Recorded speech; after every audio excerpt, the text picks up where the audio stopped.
Saludos amigas, amigos.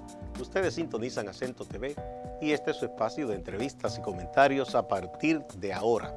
Recuerden ustedes que nos están sintonizando en el canal 38 de Claro TV, en los canales 39 y 439 de Altiz y en el canal 41 de Star Cable en Santiago de los Caballeros. También en las páginas acentotv.do y acento.com.do.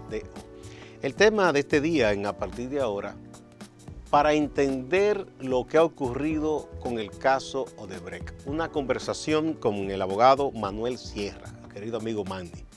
Vamos a ver qué ha pasado en el caso Odebrecht, la sentencia del juez Francisco Ortega y Polanco, los nuevos hallazgos a raíz de los datos arrojados por el Consorcio de Periodismo de Investigación que tuvo aquí como medio aliado y periodista aliada Alicia Ortega y el informe de CIN.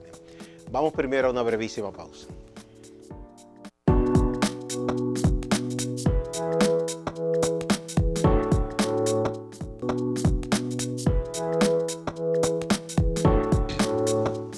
Muchas gracias por acompañarnos. Don Manuel Sierra, querido amigo Madi, bienvenido. Bien, es un placer para mí poderles acompañar y poder de alguna forma contribuir frente a la población para orientarle con estos temas que muchas veces la población se le dice pero que no logra entenderlo, porque se trata de algunos detalles muy técnicos, ¿no? Para eso está usted aquí, vamos a diseccionar la cosa.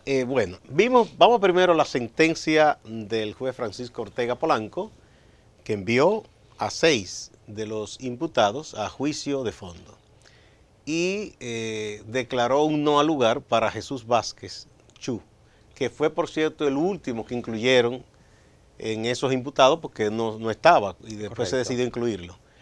¿Qué podemos nosotros entender de esa sentencia del juez Ortega? Bien, a partir de ahora, como se trata de un auto de envío a juicio, que en el lenguaje de los abogados le llamamos más bien resolución, más que una sentencia en términos taxativos.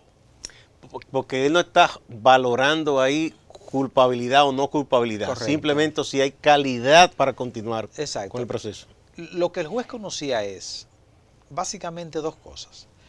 Uno, si la acusación, la que presenta el Ministerio Público, reunía las condiciones en el aspecto formal y en el aspecto de fondo.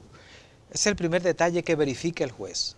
Esto que tú me has presentado, déjame verificarlo si cumple con lo que ha dicho el legislador a través del Código Procesal Penal. Si se presentó como debía presentarse. Correcto, en el tiempo, con los elementos de prueba, indicando la formulación precisa en contra de cada uno y las pruebas conforme al tipo penal de manera individualizada en contra de cada uno. Ese primer detalle no se está cumpliendo en términos general y en este auto yo no lo vi muy claramente establecido. En cuanto en tanto, la acusación, los elementos fundamentales de la acusación y la individualización de la prueba en contra de cada uno y conforme al tipo penal que el Ministerio Público estaba señalando en contra de cada uno. De manera que te he señalado 3 elementos fundamentales. 1, la acusación tiene que señalar en contra de cada persona que ha sido acusada sus generales, su número de cédula, su dirección. Tiene que decirle de qué yo te acuso, de qué hecho yo te acuso. Y cada hecho de eso, entonces se le agregan las pruebas para, lógicamente, una vez que eso llegue al juez del juicio, esas pruebas están debidamente individualizadas para decir, mire, usted se le acusa del hecho de desfalco. Entonces, mire las pruebas aquí con el que usted incurrió en el desfalco en contra de la cosa pública. Viendo el auto y viendo la acusación del Ministerio Público, eso se hizo muy genéricamente y parte de lo que exigen los imputados al momento de asumir sus defensas es que no había una formulación precisa de cargos, en cuanto en tanto colocarle las pruebas a cada uno de manera individualizada. Ese es un primer detalle que se verifica del auto. Bueno, pero una vez que se produce el auto de envío a juicio, donde el juez no asume posición, verifica si esto cumple y segundo, si las pruebas son legales y han sido incorporadas y recogidas conforme a lo que establece la norma y la Constitución. Aquí hay un grave problema. ¿Cuál es ese grave problema? Independientemente de que el juez haya enviado a juicio a 6 de los 7 y haya dado un no al lugar a uno de los 7 que no tenía otro camino porque era irregular todo el proceso que se había llevado a cabo en contra de Chu Vázquez, porque a Chu Vázquez se le incorpora al final, es decir, lo sorprenden básicamente con la acusación y entre el proceso de investigación o desde el primer acto que se te genera de que te dicen, te estoy llamando con la finalidad de hacerte una investigación o de que tú me contestes. ¿Qué se dice investigación? No puede llamarse la investigación. El fiscal debe llamar a la persona y lo único que tiene que hacer la persona es darle sus datos y su dirección. ¿Por qué? Porque si tú me estás persiguiendo porque yo he cometido un delito, se presume que tú tienes todos los elementos de juicio para llevar a cabo la acusación porque ya tú lo tienes. Y además nadie va a colaborar contra sí mismo. Correcto, eso se llama la autoincriminación. Sí, que se está dando mucho en el país. Se está dando mucho en el país. Se llama a una persona y se le cuestiona, pero no se le cuestiona en el sentido de que, mira, ¿cuáles son tus datos? No. Te estoy llamando para una investigación en torno a esto y esto y esto y esto. O sea, entonces eso, de una u otra forma, conforme a lo que establece la Constitución, nadie puede aportar datos para incriminarse a sí mismo. Eso es un asunto teóricamente constitucional. Bueno, vamos al auto otra vez para aterrizar un poco. La emisión de ese auto enviando a juicio, que cuando yo leo básicamente en el aspecto de Vázquez, de Chu Vázquez, las motivaciones que veo son básicamente como que lo iban a enviar a juicio. Me resultó extraño que al final en una o dos líneas, no obstante a que no había elementos para enviarlo, sin embargo, el juez termina excluyéndolo, básicamente porque el interrogatorio que se le hizo a Chu, la Procuraduría General de la República no los depositó. Y por esa razón el juez dice, bueno, como ustedes no le han aportado aquí en el expediente, no hay ningún elemento de juicio que me permita a mí verificar que una vez este señor en el juicio pueda haber pruebas que lo vinculen con la comisión de los hechos, yo lo segrego, lo excluyo, lo radío del proceso. Retomemos eso. Tú dices que a él, en un momento, él tuvo una conversación con el procurador. Sí, lo llamaron y le hicieron... El procurador llamaba entrevistas a eso que hacía. Bueno, pero ellos saben que no son entrevistas. Eso es una forma teórica un eufemismo de confundir a la población. Pero eso nunca se le dijo, mira, te vamos a procesar. Correcto. Nada. Entonces lo sorprenden incluyéndolo ahí.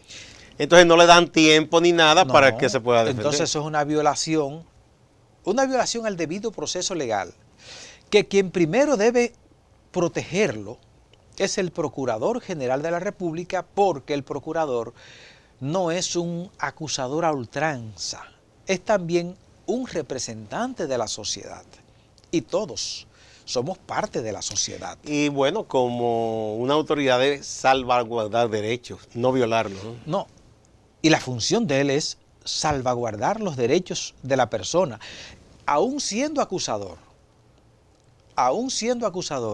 el Procurador General de la República tiene que cumplir con el debido proceso legal en beneficio del proceso en sí y en beneficio de los derechos de la sociedad. Bien, entonces una cosa, doctor. En cuanto a eso, usted dice, ahí no había otra cosa que hacer porque eso no se podía sustentar. En cuanto a Chu. A Jesús Vázquez Chu. Es correcto. Bien, entonces a él se le dio un no al lugar. Es correcto. Yo no sé, usted me explicará como abogado. Escuché a algunas personas también del ámbito del derecho decir que Chu no fue favorecido con un archivo y que por tanto todavía en cualquier momento, si un juez u otro fiscal puede retomar eso y llamarlo de nuevo. No, el caso de Chu es distinto al resto de los que fueron excluidos en el proceso de investigación. Ya Chu fue perseguido y juzgado. El resto de las personas que estuvieron inicialmente imputadas Y a los cuales se le excluyó, pero sin una sentencia. de manera provisional. Eso todavía penden de un hilo. Correcto, que es un asunto contrario a la propia Constitución, porque tú no puedes vivir en un limbo jurídico. Además de eso, el Código Procesal nuestro no dice que a ti se te debe archivar un proceso de manera provisional. O es definitivo el archivo o no hay archivo. El Código nuestro porque eso no es lo casi permite. como si fuera un chantaje. No, es mantenerte en un limbo jurídico. Por eso, y eso huele a chantaje. Correcto, porque si correcto. yo tengo una posibilidad de decirte, mira, yo dejé eso ahí, pero ten cuidado, porque estate bien. ¿Qué es lo que ahora se está rumoreando? Sí, vamos a hablar de esa parte Pero después. vamos otra vez a una parte del auto, Bien. conforme a los que enviaron a juicio. Y yo te decía que lo que estoy viendo conforme a ese auto es un asunto sumamente peligroso, fue la palabra que primero te utilicé, porque conforme a lo que estoy viendo hay un retroceso, hay un salto negativo, y quiero subrayarte esto. ¿Tan grave es? Sí, ¿En qué consiste ese salto negativo? que hay una especie de volver hacia atrás en el alcance o en el progreso de los derechos fundamentales de los ciudadanos. Este es un auto muy peligroso. ¿Por qué? Porque se está imponiendo una corriente conservadora en la garantía de los derechos fundamentales de los ciudadanos. ¿Cómo se expresa En el sentido esa de resolución? se está protegiendo ahora más los derechos, es lo que teóricamente se está diciendo, que los derechos que se deben proteger son los derechos colectivos versus los derechos individuales de los ciudadanos. Este auto, conforme a lo que ha dicho el juez, procura proteger derechos colectivos en desprecio de los derechos ciudadanos individuales. Por eso te digo que en todas las sociedades donde ha progresado el derecho, en principio lo que se protege son los derechos individuales de la persona, porque en la medida que tú proteges los derechos individuales de la persona, proteges los derechos de la colectividad. Entonces el juez ha dicho que con el auto que envía a juicio lo que se protege son los derechos de la colectividad, en tanto en cuanto los tipos penales por los que se le acusa lo que hace es que afectan los derechos de la colectividad. Pero sin embargo, en ese tránsito se ha llevado toda una serie de derechos que debieron ser garantizados por el juez de la instrucción, que es el único órgano que se presume que los debe proteger, porque el Ministerio Público como acusador jamás te va a proteger los derechos fundamentales. Y que casualmente los derechos fundamentales es lo que ha exigido estas personas acusadas individualmente que les sean protegidos.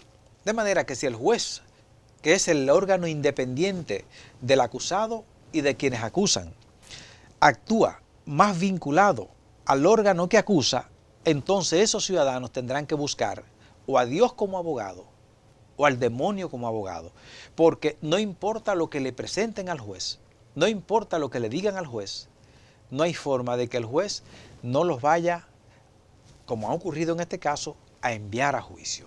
Por eso te digo que veo que hay una corriente conforme a los ruidos que se han venido produciendo en el país, de que la delincuencia ataca, de que hay mucha impunidad. Entonces, en ese tránsito, los derechos individuales han venido siendo mellados y han venido siendo disminuidos, inclusive con algunas contrarreformas que se han producido al Código Procesal Penal, como lo es la Ley 1015, que es una modificación del Código Procesal Penal, que en vez de ser un salto hacia el desarrollo y el progreso de los derechos fundamentales de los ciudadanos conforme a la Constitución del 2010, luego del 2015, lo que ha hecho es involucionar en la garantía de esos derechos fundamentales. Por eso, en resumen, te decía que veo que se trata de un auto peligroso porque inclusive pretende establecer que los delitos de corrupción no perimen, se subsumen dentro de los derechos o se asimilan a los derechos de lesa humanidad y que no perimen, no prescriben.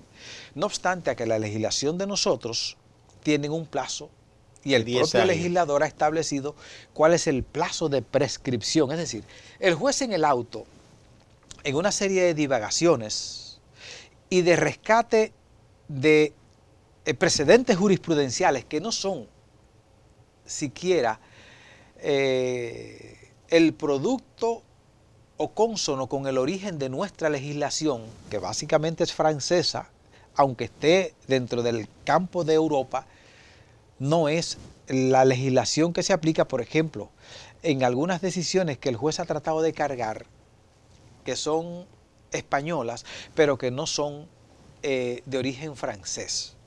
Eso por una parte. Lo otro es con lo que tiene que ver con una serie de legislaciones, y aquí hay un asunto sumamente peligroso también, porque esta gente ha sido acusado y ellos estuvieron exigiendo todo el camino de que había una ausencia de formulación precisa de cargos, porque se le acusaba de leyes especiales, por una parte, con distintas fechas de perención o de prescripción y con distintas sanciones cada una.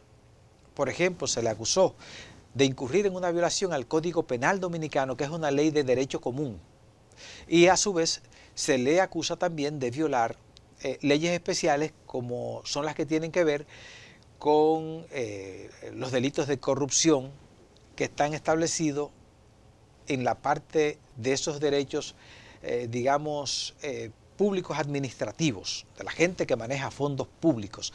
Cada una, hay unas que tienen que ver que han ingresado al país no porque han sido creadas por legislaciones locales, sino que ingresan a consecuencia de los pactos y acuerdos que en materia de corrupción ha llevado a cabo el país con todo el conglomerado, con todo el tinglado de repúblicas, ¿verdad?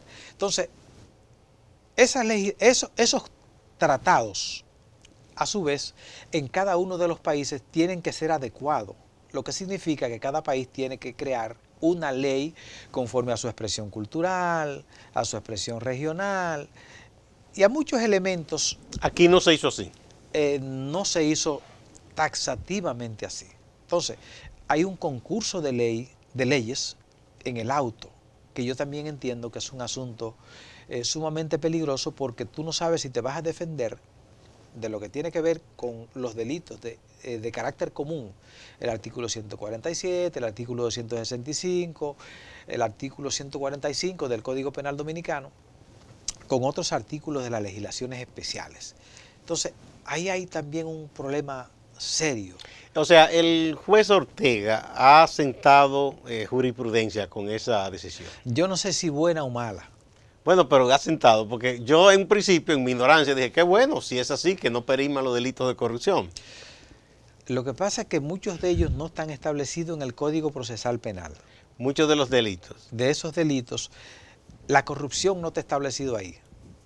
Entonces, él, para tratar de justificar el auto, se apoya en sentencias internacionales cuyas legislaciones no son originariamente igual a las nuestras. Entonces, carga esta jurisprudencia para asimilar y poder justificar. El argumento que utiliza es que en algunos de estos países ya se han producido sentencias que tienen que ver con los delitos vinculados a corrupción administrativa, y entonces por eso él dice que ese tipo de delitos son imprescriptibles, incluyendo de que la Constitución habla de los delitos de corrupción, y es verdad que la Constitución enuncia los delitos de corrupción, pero esa misma Constitución plantea que tiene el legislador que crear algún tipo de legislación, y en materia penal las legislaciones tienen que ser muy específicas.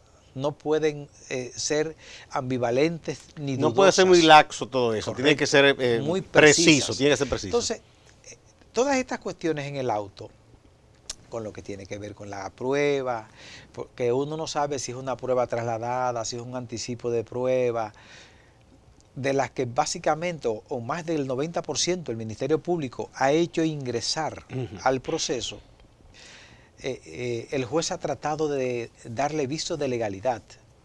Se podría decir, y tal vez un disparate, porque yo no soy abogado, pero que el juez casi tuvo que hacerle arreglos a los expedientes para poder concluir como concluyó. Para que la gente nos pueda entender, pudiésemos llamarle así. El juez básicamente se convierte en una especie de fiscal y contribuye con muchas de las debilidades que el fiscal tuvo en el proceso de presentar la acusación. Para que más o menos se sustentara. Correcto. Algunas veces uno se pregunta, bueno, ¿había algún interés más allá de lo puramente legal que necesitaba que se produjese este auto de envío a juicio, independientemente de que todos estamos de acuerdo de que la corrupción administrativa debe ser sancionada, debe ser perseguida y debe ser juzgada? Ahí no hay discusión. Pero de ahí a que se trate de construir unos elementos para llevar a juicio a unas personas en violación de ese debido proceso que es beneficioso para todos los ciudadanos. Por eso te hablaba de que los derechos hay que protegerlos siempre apegado a lo que establece la norma y a lo que establece la formalidad del proceso. ¿Por qué? Porque todos estamos expuestos en un momento determinado a que, como hoy las cosas no fueron bien hechas, mañana con esas mismas cosas mal hechas, a gente que ha tenido un buen comportamiento, se le prepare, sí, se le construya. No, eso está claro, eso está claro. Las normas deben ser claras y respetadas, porque se supone que en cualquier momento, cualquier persona necesita que se le haga justicia. Correcto. Bien, vamos a una pequeña pausa y volvemos en un momentito.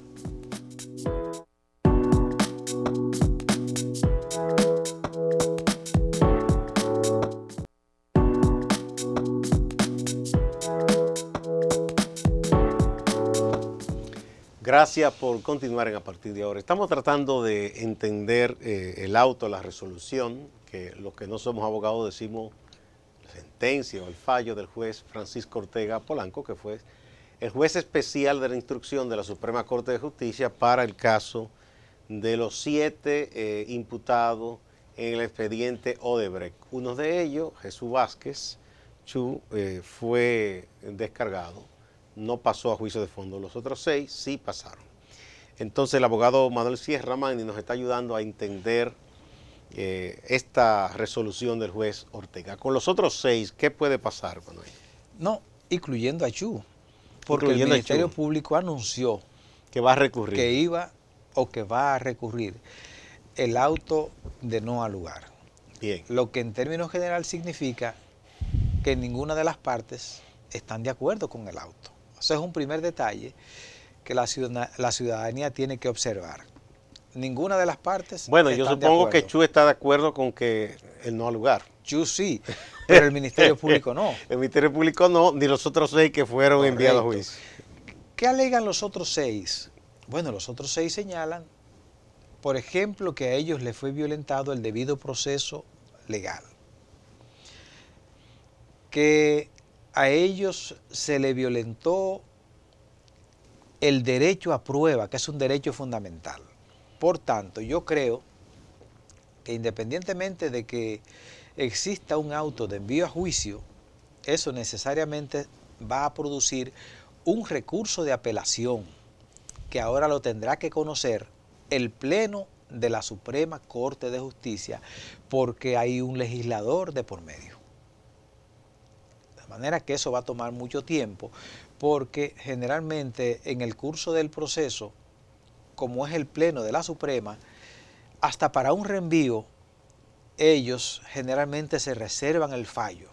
Luego, conocen cualquier incidente que se plantee y luego vuelven a fijar audiencia, porque ellos no toman decisión como las toma individualmente una sola persona, sino que para ellos llevar a cabo cualquier resolución o fallo o decisión que tengan que tomar ante cualquier pedimento que le formulen las partes, tienen que retirarse del proceso y luego es lo usual en este tipo de comportamiento del Pleno de la Suprema, tienen que reunirse en consejo, fallan y luego fijan audiencia.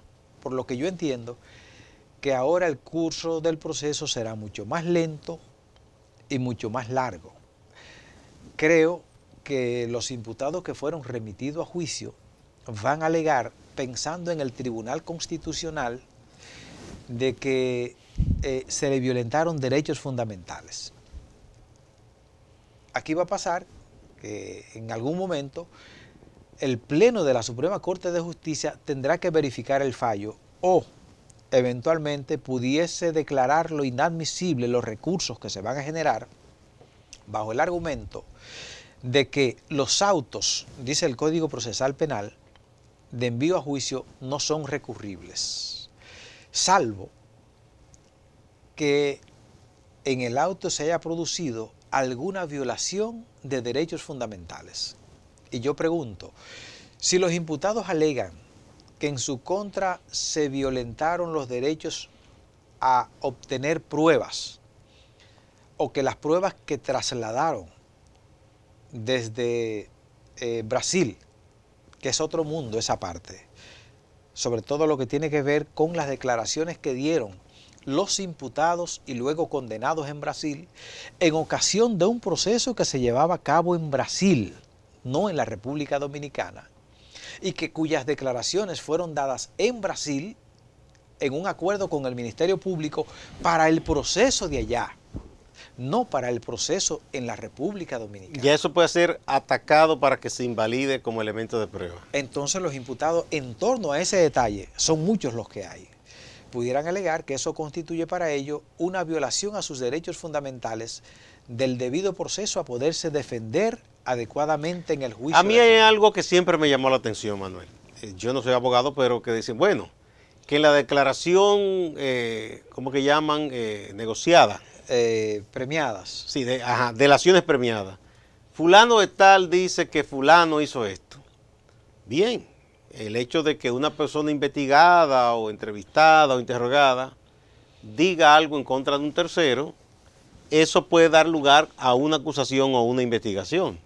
Pero uno entiende que debe contrastarse una cosa con la otra. Es correcto. Si yo digo, Manuel hizo tal cosa, no es que yo lo diga, es que probar que eso que yo dije es verdad. Es correcto. Entonces yo no vi el mínimo esfuerzo ni por contrastar esas cosas, ni por indagar un poco más allá para buscar elementos de prueba que dijeran, mira, lo que dijo ese delator premiado es cierto, porque mira aquí lo que hay. Mira, el juez en el auto de envío a juicio, ese es un capítulo, ese auto hay que verlo porque estamos hablando de 1051 páginas.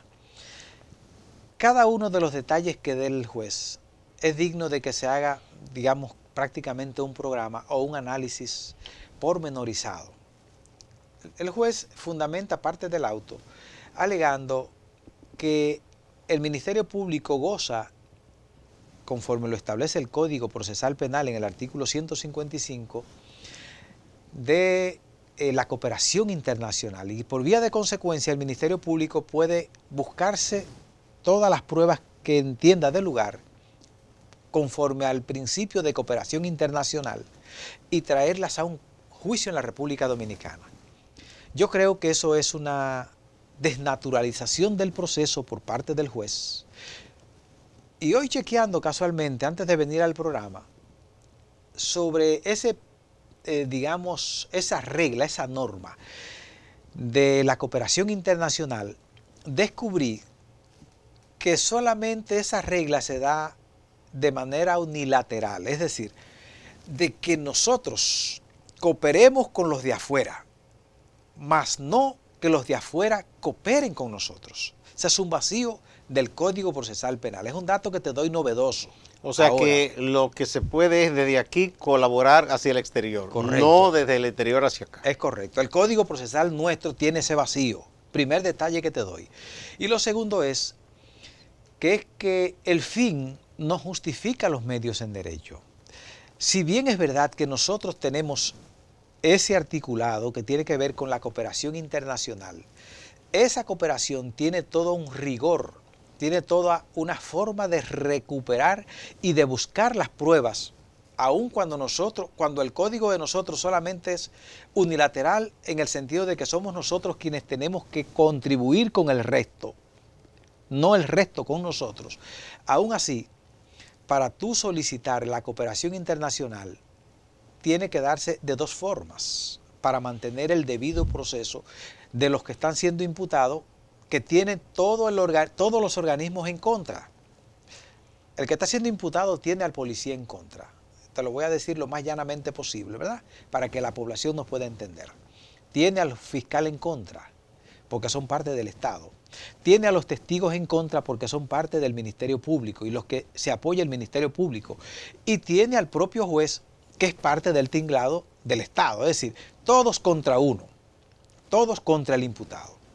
Entonces, esa forma de buscar la prueba producto de la cooperación internacional puede ser de dos formas. O puede ser de manera extraprocesal, fuera del proceso, que el Ministerio Público legítimamente puede hacerlo, o puede ser dentro del proceso, puede ser procesal. En este caso, cuando el Ministerio Público sale a Brasil a buscar la cooperación, ya en la República Dominicana se habían generado una serie de actos en contra de los imputados. Es decir, ya él había identificado a los imputados contra los que iba a llevar a cabo el proceso. Por vía de consecuencia, esos imputados tenían el derecho a estar en Brasil, a escuchar a esos imputados cuando ofrecían las pruebas, a contrastarlos, a cuestionarlos sobre lo que ellos estaban diciendo, que luego se iba a traer a la República Dominicana. Eso está claro porque es lo que decíamos. Alguien puede decir a un tercero lo que quiera. Ahora, ¿es eso absolutamente cierto? Eso es lo que hay que comprobar. Entonces, eso en cuanto al Ministerio Público, Manuel. Eso de por sí, entonces, eso de por sí, traído así, no vale absolutamente nada. Y el juez, ya sea los jueces del fondo o ya sea el Tribunal Constitucional, necesariamente lo tendrá que anular. Una cosa, Manuel, tú me dirás, toda esa es una responsabilidad que recae sobre el Ministerio Público. Es correcto. Pero una vez que un expediente está en manos de un juez, el juez puede pedir y decir, mire, yo quiero que esto, para ver si es verdad o mentira, vamos a hacer la diligencia para contrastar esto. ¿El juez puede también pedirlo? No. No. En el sistema nuestro no. No. Sencillamente el juez verifica si eso cumple. El juez aquí trabaja con lo que se le entrega. Y punto. Y si cumple con lo que establece la norma.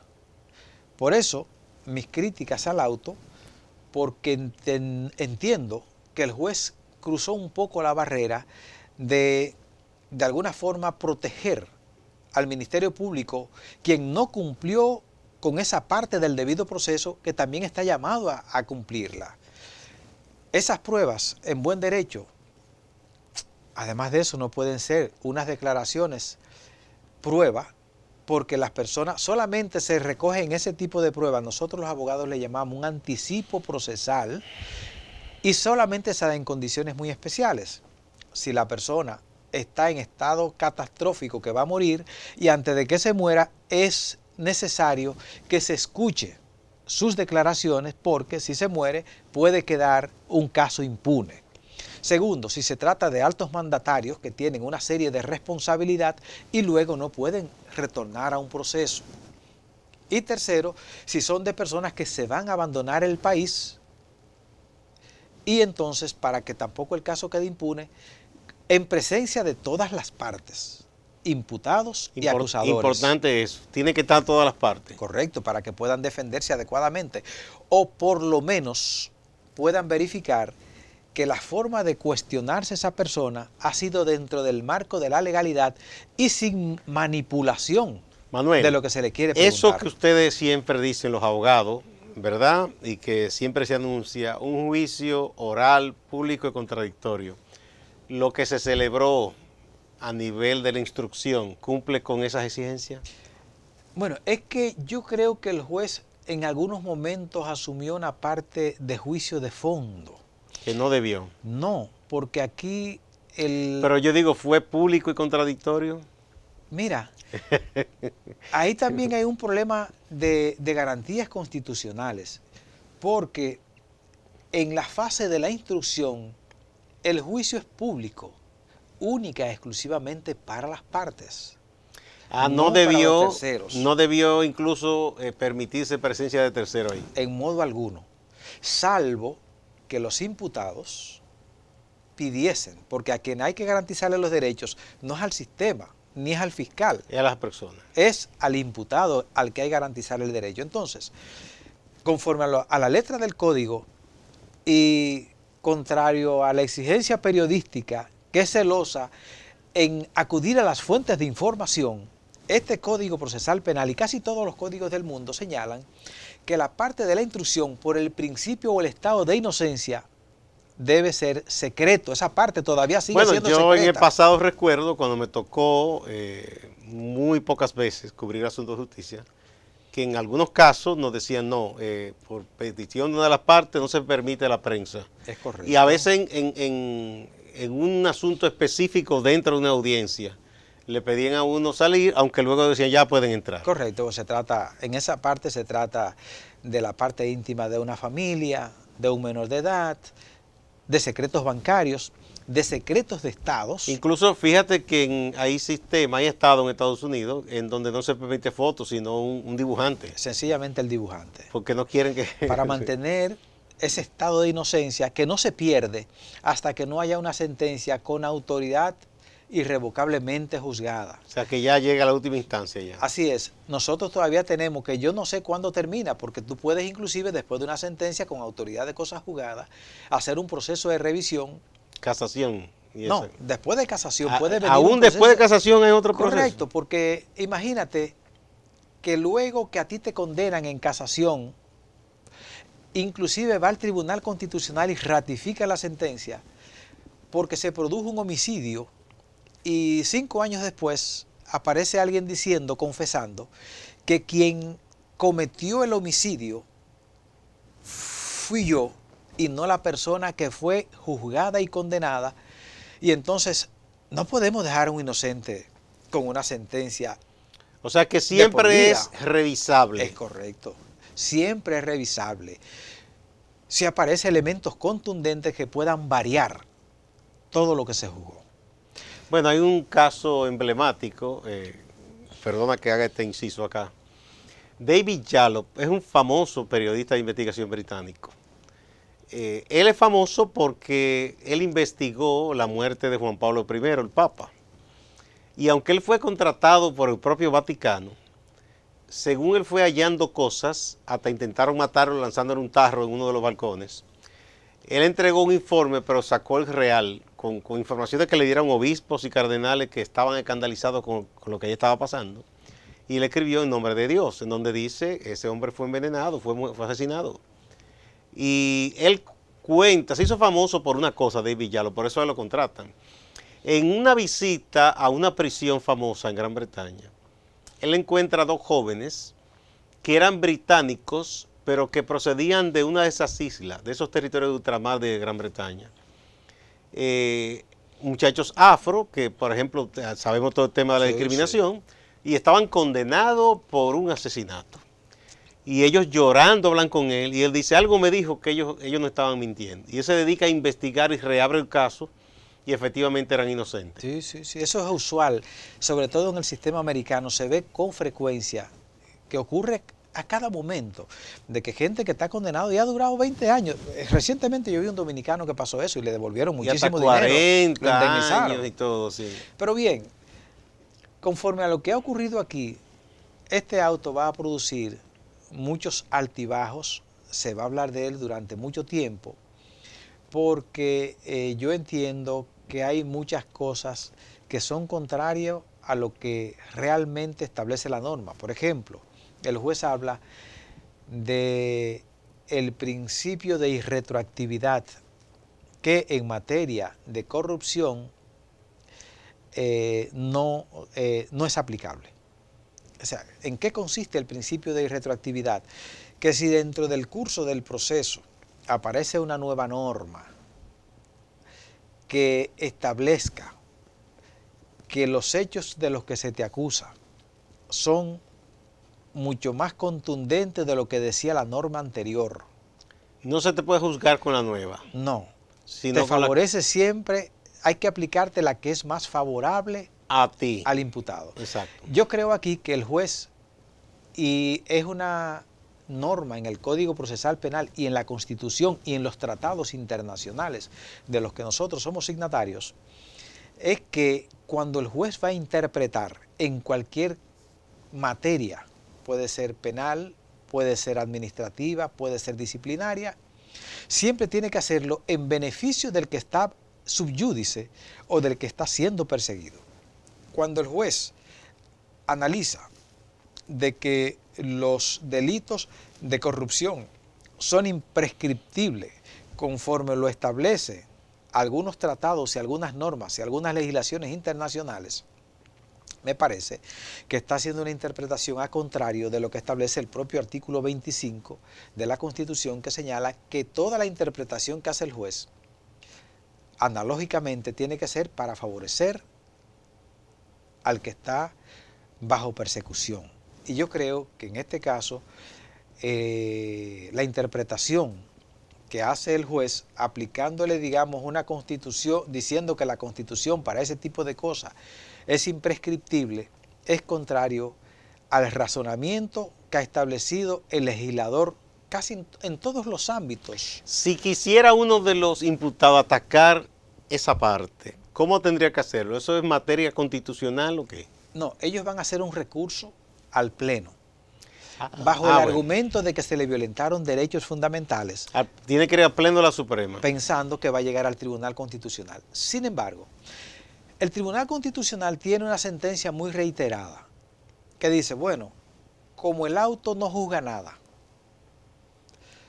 todo lo que tú me estás planteando a mí, tú puedes planteárselo al juez de la instrucción, que en este caso va a ser el Pleno de la Suprema Corte de Justicia, no, al juez de la instrucción no, al tribunal donde se va a conocer tu caso, porque el código plantea que una vez que tú produces el auto, eso se envía, todas las actuaciones conjuntamente con el auto, se envía al tribunal que va a conocer el proceso, y una vez que ese proceso llega a ese tribunal, se fija una audiencia entre 15 y 45 días, para que en ese plazo el juez le dice a los abogados o a los imputados, usted tiene ahora un plazo de 5 días para que, fuera de lo que ya yo rechacé allá abajo, en que el juez de la instrucción rechazó, usted propugne por algunos elementos nuevos, usted recuse o usted plantee todos los incidentes que entienda que debe plantear en este tramo.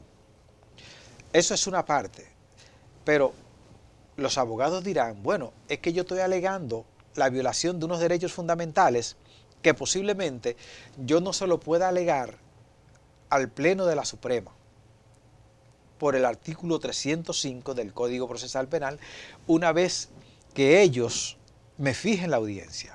Ahí hay un problema serio y alcanzo yo a verlo así. ¿Por qué? Porque si ellos plantean una serie de incidentes y el Pleno se aboca a fijar la audiencia para conocer los incidentes, y también se aboca a fijar la audiencia para conocer el fondo del auto, llegará un momento que los jueces estarán contaminados entre los incidentes y el fondo de lo que van a conocer, porque todos los jueces deben llegar como una señorita al proceso, con la cabeza limpia, tabla rasa, eso con es, la cabeza en blanco. Borrón y cuenta nueva ahí. Correcto. Sí. Entonces, fíjate qué contradicción se va a dar aquí, que los mismos jueces, si te admiten un recurso en contra del auto, van a tener que escuchar todas las discusiones de las violaciones. Pero además de eso, ya esos jueces estarían contaminados para conocer el fondo del proceso. De manera que yo creo que una vez que ellos recurran, posiblemente el Pleno de la Suprema lo que va a decir es declara inadmisible los recursos incidentales de apelación, que ahora es apelación porque se jugó prácticamente en primera instancia en la Suprema, y luego esta gente va a recurrir en revisión constitucional. Todo esto llevará mucho tiempo y es posible que hayan pasado las elecciones en la República Dominicana, que es una de las cosas Esa es la a parte la que política. se está jugando aquí. Vamos a otra pausa. Cuando retornemos, vamos a ver los elementos nuevos que yo creo que de alguna manera tocan este caso por lo que se ha estado revelando de personas que recibieron dinero, una obra como Punta Catalina que se había dicho que no tenía nada que ver, ahora resulta que sí. Entonces vamos a ver qué podría pasar y cómo esto podría afectar ya el expediente. Vamos a la pausa.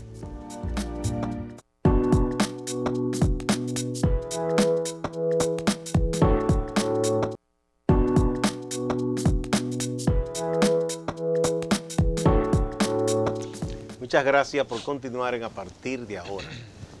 Manuel Sierra, el doctor Manuel Sierra, abogado, nos está ayudando a entender todo esto de la resolución del juez Francisco Ortega Polanco respecto al expediente Odebrecht.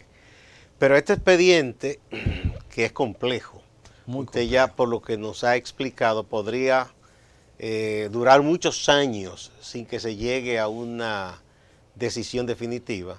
Incluso usted dice, podrían pasar las elecciones, lo que quiere decir que prácticamente un año y medio o más. Sí, es correcto. Entonces, hay elementos nuevos. Se había dicho en la fase del Ministerio Público que no, que por ejemplo una obra como Punta Catalina, nada que ver. Y ahora con los documentos del Consorcio de Periodismo de Investigación, que reúne a medios y periodistas de muchos lugares, en este caso de América Latina, y aquí que tuvo como contraparte a Alicia Ortega de El Informe y de Noticias CIN, se ha revelado que sí, que por esa obra sí hubo pagos en la oficina que tenía aquí precisamente Odebrecht, aquí en República Dominicana, para hacer esos pagos ocultos. Ya se ha mencionado el nombre, por ejemplo, de el economista Andy Daguarre. Él ha dado una explicación, ha dicho que fue por su servicio como asesor, ¿verdad? Y por otro lado estaba José Manuel Guzmán Ibarra, que era viceadministrador de Banco Reserva y que acaba de renunciar. Y él dice que va a asumir responsabilidad y que va a dar las explicaciones que tenga que dar.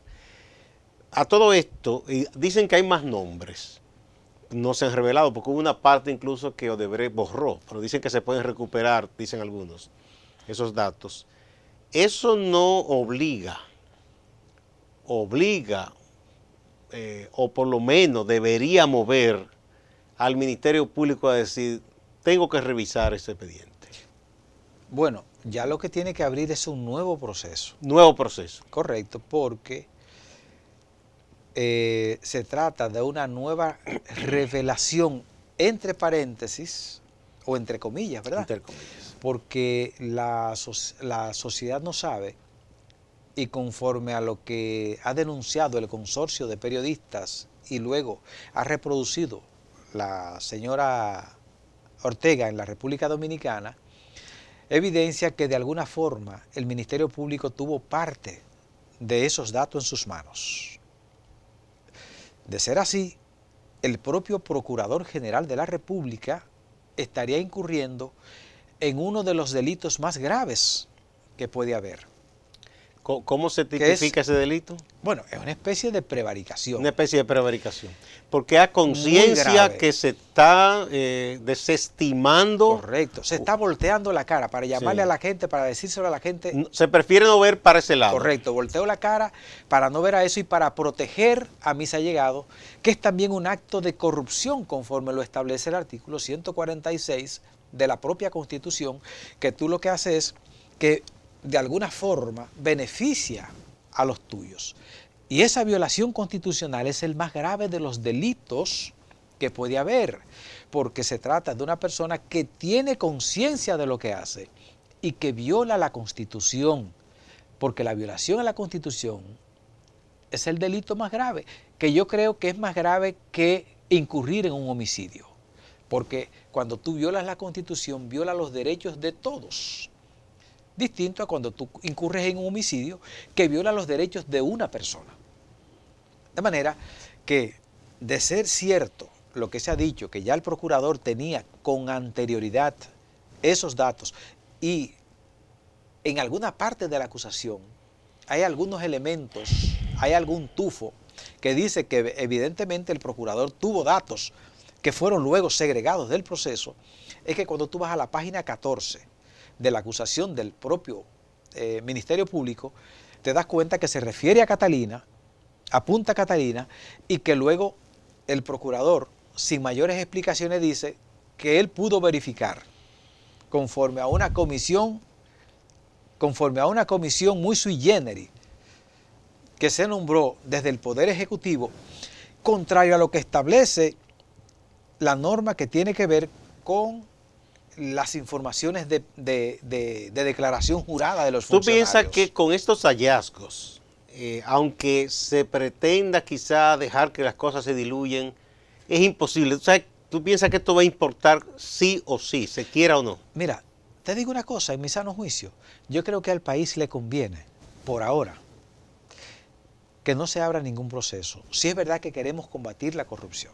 ¿Y por qué? Porque si se abre un proceso ahora, un Ministerio Público que en principio parece que está un poco apático a la persecución de todo lo que tenga que ver con Punta Catalina, pues entonces, si él con posterioridad archiva nuevamente el proceso, básicamente esa gente que estuviesen bajo cuestionamiento, finalmente se quedarán con su fortuna y no habrá forma de volverlos a perseguir, porque tanto las normas internacionales, los tratados, los acuerdos y la propia Constitución y el propio Código Procesal Penal plantea que tú no puedes ser ni perseguido ni juzgado dos veces por unos mismos hechos. Exactamente. Entonces, llega un nuevo gobierno y esa gente te van a salir con un auto, como evidentemente ocurrió en el proceso que se está llevando a cabo, de que ya yo fui perseguido y juzgado por estos hechos. Y lógicamente, con cierta voluntad de jueces, es posible que esa gente termine amasando su fortuna, que es la consecuencia de un acto de corrupción y que contó en algún momento con la anuencia de manera subrepticia de las autoridades que llevaron a cabo la persecución. Por eso yo entiendo que lo ideal es que ese caso se quede así y que finalmente, si algún día, 10 años después, uno no sabe cuánto, porque ahora el auto dice que son imprescriptibles. Tú ves, esa es la parte que a mí me gusta de la decisión de juez Ortega, que no pone límite. Entonces, esos delitos pudiesen perseguirse. Y hay un dato más importante. ¿Cuál es? Yo me encontré en Perú, que se llevaron a cabo una serie de investigaciones y toda la gente fueron beneficiadas con auto de no al lugar.